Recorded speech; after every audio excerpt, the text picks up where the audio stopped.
residue niyan.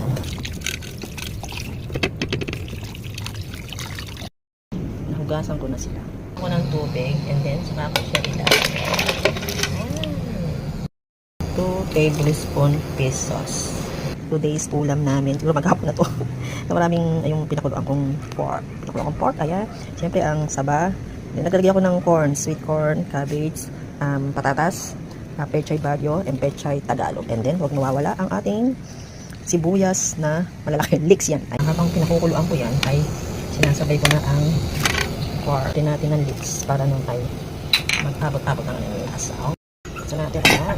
Lagyan naman natin ngayon ang saba.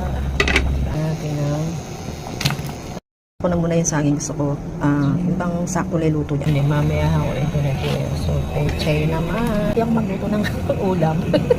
Kaya ako minsan nainis. Ang pechay at patatas. Kasi ayoko nga ng labog, diba? Pechay bag.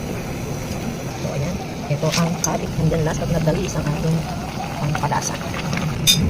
Okay na, okay. Okay na, okay. Pasaligin natin, of course, ang ating gulay.